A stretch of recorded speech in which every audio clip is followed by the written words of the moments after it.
학령 인구가 감소하면서 서울에서 문을 닫는 학교가 하나둘 늘고 있는데요. 그런데 폐교의 활용을 두고 관계기관 간의 이견으로 방향을 못 잡는가 하면 재원 조달 문제로 답을 못 찾고 있는 곳들도 있습니다.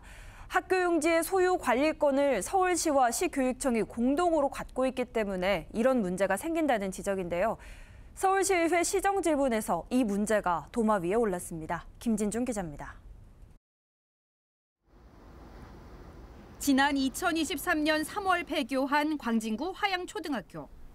폐교 부지 활용을 두고 서울시와 시교육청, 광진구가 각기 다른 셈법을 제시하며 명확한 방안은 찾지 못하고 있습니다.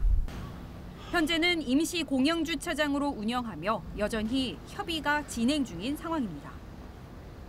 지난 2024년 3월 폐교한 도봉고등학교. 폐교한 지 약 1년이 지났지만 이곳 역시 상황은 비슷합니다.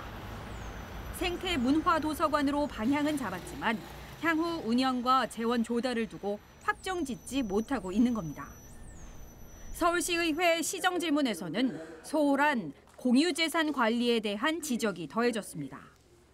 재원 조달도 안 돼 있는 상태고 확정도 안 된 상태예요. 그렇죠? 이게 지금 몇 년 됐는데요, 체결된 지가. 그 폐교된 후에 완전한 핵정 그 이후에 활용이 확정되려면 대체로 5년 내지 10년 정도 걸리는 그런 사업입니다. 그렇게 그냥 바로바로 그 폐교가 나왔다고 해서 그 활용 계획이 바로 이 폐교 문제의 계획, 활용 계획이나 재원 조달 이런 것도 전혀 안 된 상태입니다. 공유재산 관리가 그만큼 안 된다는 얘기예요. 2020년 이후 서울 시내 폐교는 6곳. 이 중 절반 이상은 기관 간 조율 협의 등의 문제로 폐교 부지 활용과 재원 조달 문제를 두고 답을 찾지 못하고 있습니다. 학교를 개설하기 위해 매입한 미개설 용지 역시 문제로 지적됐습니다. 서초구 잠원동과 도봉구 도봉동 부지는 초등학교 설립을 위해 매입했지만 20년 동안 묶여 있는 상태입니다. 학령 인구가 감소하면서 폐교로 인한 학교 부지는 늘고 미개설 학교 용지 역시 원래 취지대로 운영될 가능성은 적은 상황. 오세훈 시장은 일률적인 방안을 찾는 것은 이르다며 교육청과 논의를 통해 답을 찾겠다고 설명했습니다. 개별적인 사안마다 그 사안에 특유한 해결 방법들을 교육청과 긴밀히 논의하는 것이 순서일 것 같습니다.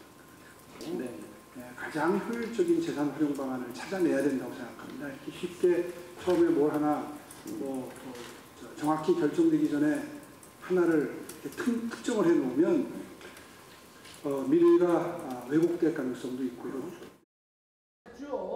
서울시 교육감은 서울시 내 교육 용지와 학교 부지 공간 활용에 대해 TF와 위원회 등을 구성해 방안을 찾겠다고 설명했습니다. 서울시 내 폐교가 늘고 있는 변화 추세 속 폐교 후 방안을 찾는 행정이 아닌 5년 뒤, 10년 뒤를 내다보고 이끌어갈 거시적인 학교 용지 활용 계획이 필요해 보입니다. BTV 뉴스 김진중입니다. BTV 뉴스를 더 많이 보고 싶으시다면 여기 구독 버튼을 눌러주세요. 추천 영상도 누르면 바로 재생됩니다. 또 다양한 서울 소식을 보고 싶으시다면 휴대폰에서 가지 앱을 다운로드해보세요.